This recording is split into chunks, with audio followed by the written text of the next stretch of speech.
Livro Passos para o Reavivamento Pessoal, Cheios do Espírito Santo, de Helmut Helbel. Capítulo 5, Parte 1. A chave para a experiência prática.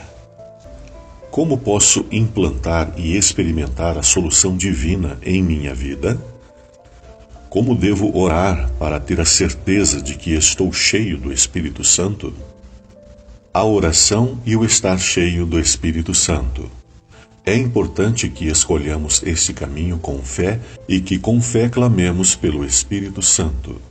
Isto quer dizer que, depois de orar pelo Espírito Santo, necessitamos confiar e crer que o Senhor responde nossas orações e que Ele já nos concedeu o Espírito enquanto pedíamos por Ele. Gálatas 3:24 diz: Assim, a lei foi o nosso tutor até Cristo, para que fôssemos justificados pela fé. Outra tradução, João Ferreira de Almeida, Revista Atualizada, diz: de maneira que a lei nos serviu de apoio para nos conduzir a Cristo, a fim de que fôssemos justificados pela fé. Deus nos tem proporcionado grande e maravilhosa ajuda, para que possamos confiar facilmente em nosso Pai Celestial. Podemos chamá-la de oração baseada em promessas. Orando com base em promessas. Vamos começar com um exemplo. Digamos que meu filho não tem um bom desempenho em inglês na escola. Eu quero motivá-lo a se esforçar em inglês. Então prometo a ele R$20 se ele tirar boas notas. Então ele começa a se esforçar. Eu também o ajudo a estudar e ele consegue uma nota melhor na escola. E então o que acontece? Quando meu filho volta da aula, ele entra pela porta e logo diz: Papai, meus R$20. Eu lhe pergunto: por que está tão seguro de que ganhará R$20? Porque uma promessa foi feita e os pré-requisitos foram cumpridos. De fato, isso é normal para a maioria das pessoas hoje em dia. Vamos supor que eu não tivesse R$20 naquele momento. Mas, será que Deus não tem algo que Ele prometeu? Impossível. Vamos mais uma vez supor que eu tenha me arrependido de minha promessa e diga: eu li um livro de educação que dizia que não é bom motivar os filhos com dinheiro, por isso não vou te dar os R$20. Será que Deus muda de ideia? Impossível. Podemos perceber então que quando Deus faz uma promessa e nós cumprimos os requisitos, só há uma opção: vamos receber o que foi prometido. Deus quer, através de suas promessas, nos motivar a escolher os caminhos certos. Por exemplo, receber o Espírito Santo, mediante o qual teremos o poder de Deus em nossa vida. Ele quer facilitar nosso processo de confiança nele. A confiança é o fundamento da fé. Vamos lembrar agora de alguns textos bíblicos-chave que nos ajudam a orar desta forma. O primeiro se encontra em 1 João 5, 14 e 15. Esta é a confiança que temos ao nos aproximarmos de Deus. Se pedirmos alguma coisa de acordo com a sua vontade, Ele nos ouve. Deus nos deixou uma promessa generalizada. Ele responderá às orações que são conforme a sua vontade. A vontade de Deus é expressa em seus mandamentos e promessas. Nós podemos nos referir a elas em nossas orações. O verso 15 continua dizendo: E esta é a confiança que temos nele, que, se pedirmos alguma coisa segundo a sua vontade, ele nos ouve. E se sabemos que nos ouve em tudo o que pedimos, sabemos que alcançamos as petições que lhe fizemos. Outra tradução, João Ferreira de Almeida, Revista Atualizada, diz: E, se sabemos que ele nos ouve quanto ao que lhe pedimos, estamos certos de que obtemos os pedidos que lhe temos feito. O que isto significa? Significa que nossas orações, feitas de acordo com a vontade de Deus, serão respondidas no mesmo momento que as fizermos. Geralmente, não percebemos nenhuma diferença no exato momento, mas nossas orações são respondidas pela fé e não por nossas percepções. Os sentimentos virão depois. Ao orar com pessoas viciadas em álcool e nicotina, aprendi que no momento que oram para serem libertos do vício, não podem notar a menor diferença. Porém, estes recebem uma resposta através da fé. Ou seja, algumas horas mais tarde, pode-se notar que sua ânsia por estas substâncias já não existe mais. É neste momento que essas pessoas percebem que receberam uma resposta prática às suas orações. Jesus disse em Marcos 11:24, portanto, eu lhes digo, tudo o que vocês pedirem em oração, creiam que já o receberam, e assim lhes sucederá. Ellen White disse, não precisamos esperar por qualquer evidência exterior da bênção. O dom acha-se na promessa. Podemos empenhar-nos em nosso trabalho, certos de que o que Deus prometeu, Ele pode realizar, e de que o dom que nós já possuímos se efetivará quando dele mais necessitarmos. Educação 258. Não deveríamos buscar por provas externas, ou seja, uma experiência emocional. Roger Murnau disse, os espíritos, demônios, incentivam as pessoas a escutar os seus sentimentos no lugar da palavra de Cristo e de seus profetas. Não existe uma forma mais efetiva para os espíritos obterem o controle da vida das pessoas sem que estas entendam como isto aconteceu. Review and Herald, 1982, página 43. Orar, baseado nas promessas de Deus, nos dá acesso aos maiores tesouros do céu. Nosso amoroso Pai Celestial abriu uma conta inesgotável para nós. Podem os discípulos esperar grandes coisas se têm fé em suas promessas. O desejado de todas as nações, 472. Também é importante fazer distinção entre os tipos de promessas que se encontram na Bíblia. As promessas espirituais, sobre perdão dos pecados, sobre o Espírito Santo, sobre o derramamento do poder para fazer sua obra. Estas estão disponíveis sempre.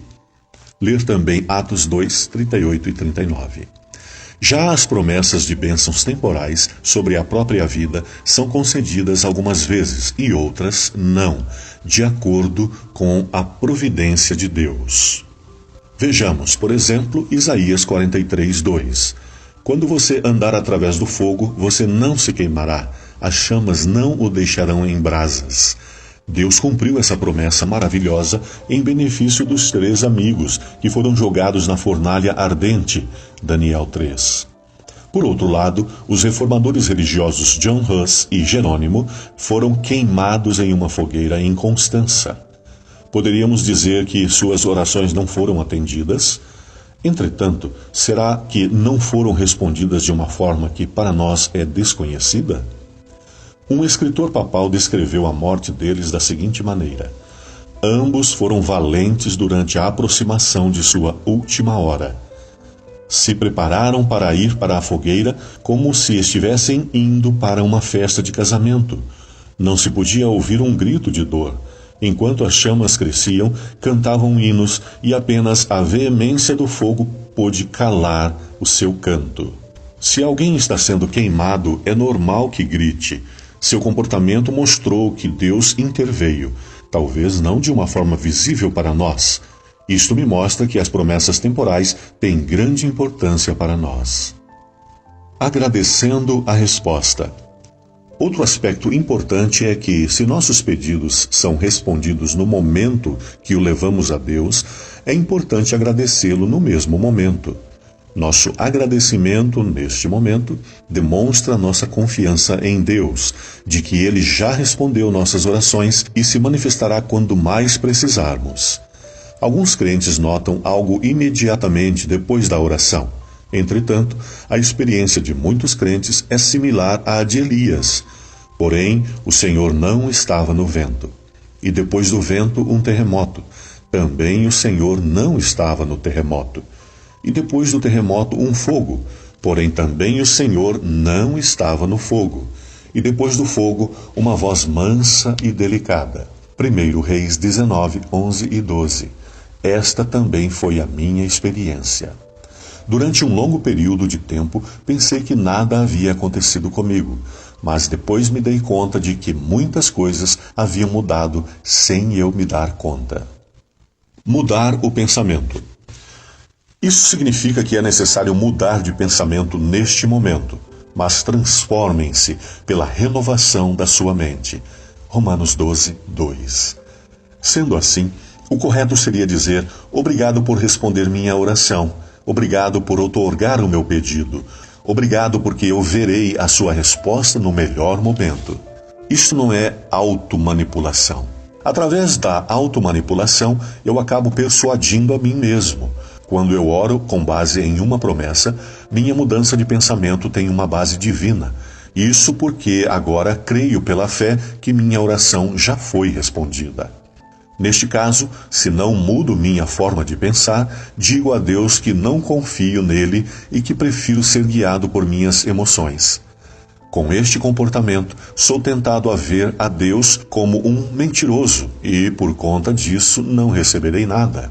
Também é importante que nossas ações sejam de acordo com a resposta de nossos pedidos, mesmo que não tenhamos notado a resposta de Deus ainda. Deus deixa clara a necessidade de nossa crença. Ele quer que confiemos nele.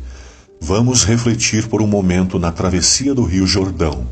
Os sacerdotes tinham que colocar seus pés na água antes que elas se abrissem. Naamã teve que mergulhar 7 vezes antes de ser curado. Talvez você pense: eu não consigo fazer isso. Nem sequer posso me imaginar fazendo isso.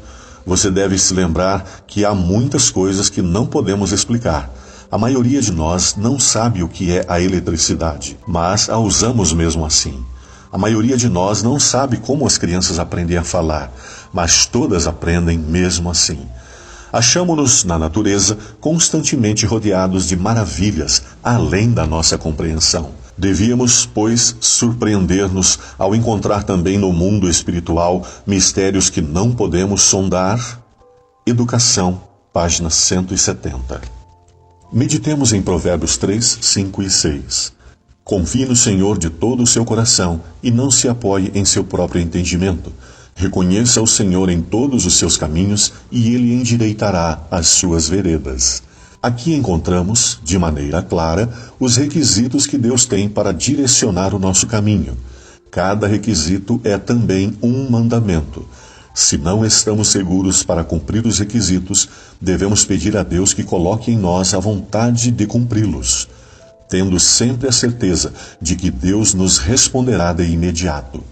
Quando pedirem as bênçãos de que necessitais, a fim de aperfeiçoar um caráter segundo a imagem de Cristo, o Senhor vos garante que o que pedirem em harmonia com uma promessa se cumprirá. O Maior Discurso de Cristo, página 130. Um pequeno detalhe que pode nos ajudar. Será que nós entendemos o que estamos fazendo quando duvidamos que Deus nos responderá quando orarmos baseados em suas promessas e cumprindo seus requisitos? Colocamos Deus na posição de mentiroso. Sob nenhuma circunstância queremos fazer isso. Por isto, nestes casos devemos orar: Senhor, eu quero crer. Me ajude com minha incredulidade. E depois é só confiar. No capítulo Fé e Oração, do livro Educação, de Ellen White, você pode encontrar conselhos valiosos sobre orações baseadas em promessas. Orando pelo Espírito Santo. Creio que contamos com as melhores condições para orar pelo derramamento do Espírito Santo.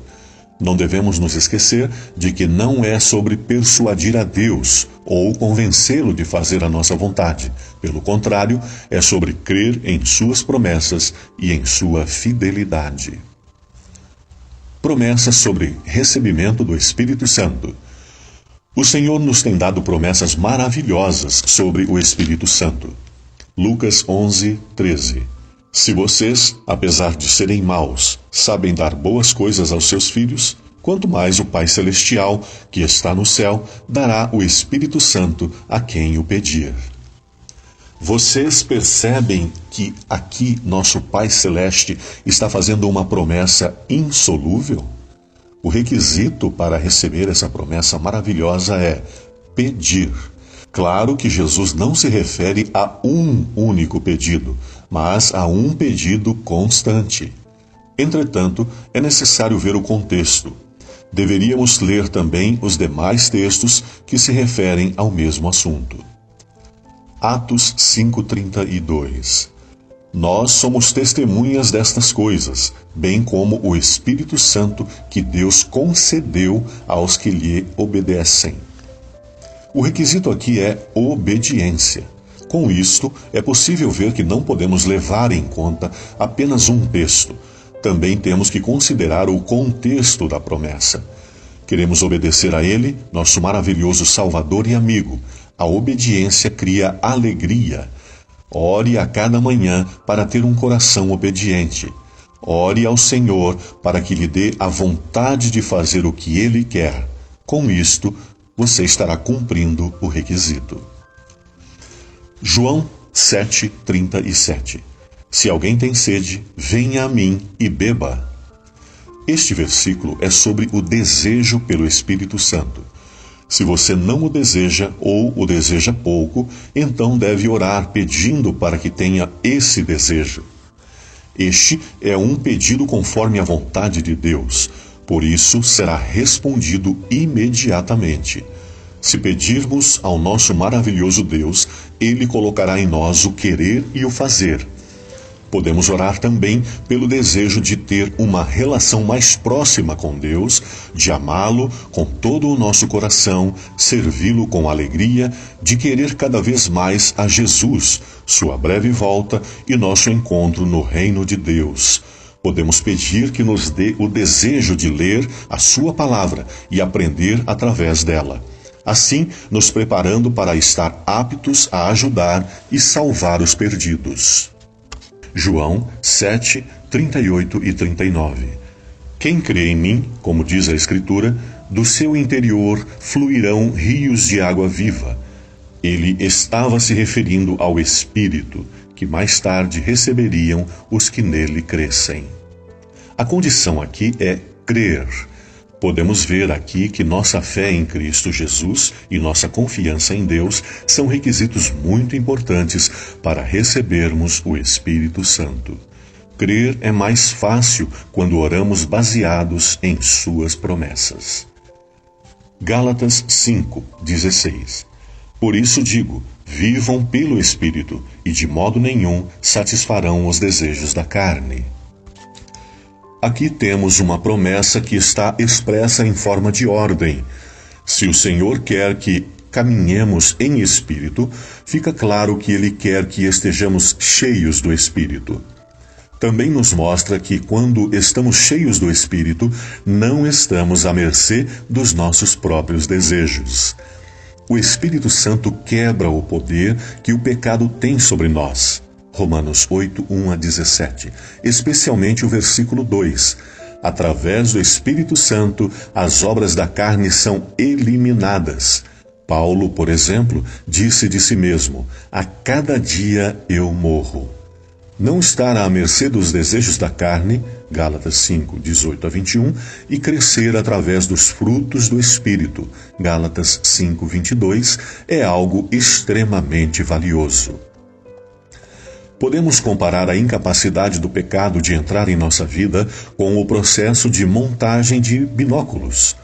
Para evitar a poeira sobre as lentes, ar limpo é bombeado em um espaço determinado. Isto faz com que haja uma sobrepressão e que, ao abrir a porta, o ar passe para o exterior, evitando assim que o pó entre. Do mesmo modo, acontece quando estamos cheios do Espírito Santo. Não vamos satisfazer os desejos da carne. Efésios 3:16, 17 e 19. Oro para que, com as suas gloriosas riquezas, Ele os fortaleça no íntimo do seu ser com poder, por meio do seu Espírito, para que Cristo habite em seu coração, mediante a fé.